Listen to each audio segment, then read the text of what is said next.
नमस्कार दोस्तों, मैं आपका स्वागत करता हूं आपके अपने चैनल फाइनेंशियल गुरु में। तो कैसे हो आप सब? आई होप आप सब बिल्कुल अच्छे होंगे। तो दोस्तों, आज के इस वीडियो के अंदर हम बात करने वाले पेटीएम आईपीओ के लिस्टिंग के ऊपर।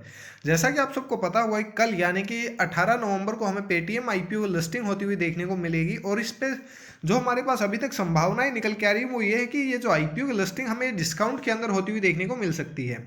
तो इस वीडियो के अंदर हम डिस्कस करने वाले हैं कि अगर ये आईपीओ आपको डिस्काउंट के अंदर लिस्ट होता है तो आपको क्या स्ट्रैटेजी बनानी चाहिए, और आपको मतलब इस आईपीओ के अंदर आप कैसे आपके कैपिटल को प्रोटेक्ट कर सकते हो, या आप लिस्टिंग डे वाले दिन क्या ट्रेड ले सकते हो जिससे कि आप कुछ पैसे कमा सको। सो दोस्तों, वीडियो को स्टार्ट करें उससे पहले अगर आप चैनल पर पहली बार आए तो प्लीज़ चैनल को सब्सक्राइब करें, वीडियो को लाइक करें, और कमेंट सेक्शन में आपका कोई सुझाव या फिर कोई क्वेरी हो तो बिल्कुल पूछें।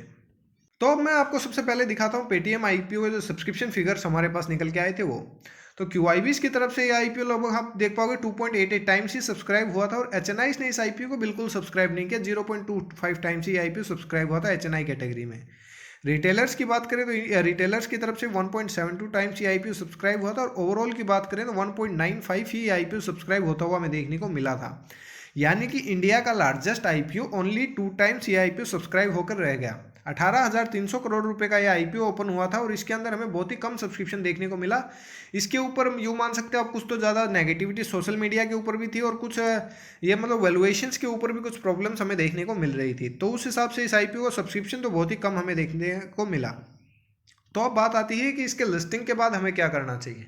तो जैसे आपको पता है, इसका जो साइज है वो है हमारे पास 18,300 करोड़ का, और उसके अंदर जो इसका प्राइस बैंड है वो है 2150 रुपये का। तो अगर ये आपको डिस्काउंट के अंदर भी लिस्ट होता हुआ देखने को मिलता है तो ये अभी तक जो इसका जीएमपी चल रहा है वो है 30 रुपीज़ माइनस का।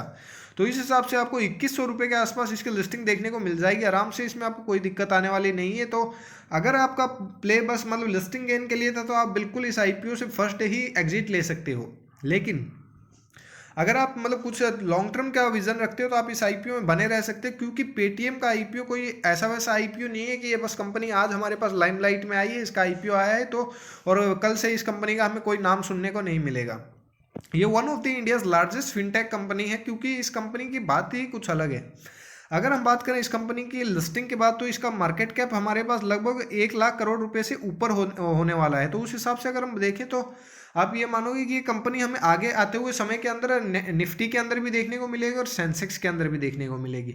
तो अभी जो फंड्स इसके अंदर बाइंग नहीं कर रहे, वो इतना इंटरेस्ट नहीं दिखा रहे, तो वो सब आएंगे। वो उनके पास वो कोई ऑप्शन ही नहीं होगा, उन्हें इस कंपनी को परचेज करना पड़ेगा, क्योंकि उनके पास मतलब उन्हें बैलेंस करके रखना होता है इंडेक्स को। तो उस हिसाब से उन्हें इस कंपनी के अंदर परचेज करना पड़ेगा। तो उन्हें इसमें बाइंग भी करनी पड़ेगी, एचएनआईज भी आएंगे, इसमें बड़े बड़े फॉरेन इन्वेस्टर्स भी आएंगे, और रिटेलर्स तो हमेशा इस आईपीओ इस कंपनी के अंदर हमें देखने को मिलेंगे।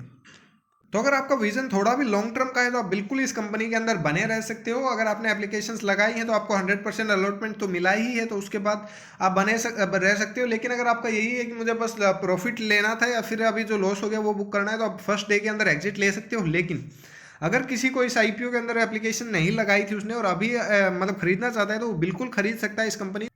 तो अब अगर आपका व्यू लॉन्ग टर्म का है तो आप इस कंपनी में बने रह सकते हो, क्योंकि आने वाले टाइम में ये कंपनी लार्ज कैप कंपनी है, हमें निफ्टी और सेंसेक्स के अंदर भी आती हुई देखने को मिलेगी। लेकिन अगर आपका शॉर्ट टर्म का व्यू है तो आप बिल्कुल एग्जिट ले सकते हो इस कंपनी से। आपको यही कुछ लगभग 3 से 5% के आसपास का लॉस होता हुआ देखने को मिलेगा, वो लॉस बुक कीजिए और आप एग्जिट कर लीजिए।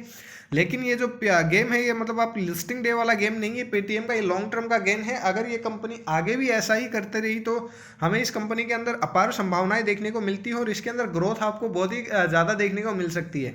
क्योंकि जो कंपनी का फोकस है वो बस सिर्फ एक बिजनेस के ऊपर नहीं है। कंपनी के पास पेमेंट बैंक है, कंपनी फ्लाइट बुकिंग के अंदर है, hotels booking, train booking, insurance sector, stock broking, मतलब आप यूँ मान सकते हो कंपनी डाइवर्सिफाइड है। ई कॉमर्स के अंदर भी कंपनी की अच्छी खासी आप यूँ मान सकते हो पेट है।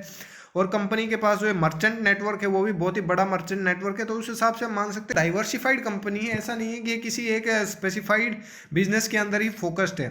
एक हम मान सकते हैं कि यूपीआई के अंदर ये मार्केट लीडर नहीं है, लेकिन यूपीआई को अगर आप देखो तो वो इतना खुद प्रॉफिटेबल भी हमें देखने को नहीं मिलता, क्योंकि उससे कंपनी की अर्निंग जीरो होती है, उसमें कुछ मतलब कमाई कंपनी के पास नहीं आती। तो उसे हम नेगलेक्ट भी कर सकते हैं फिलहाल के टाइम पे।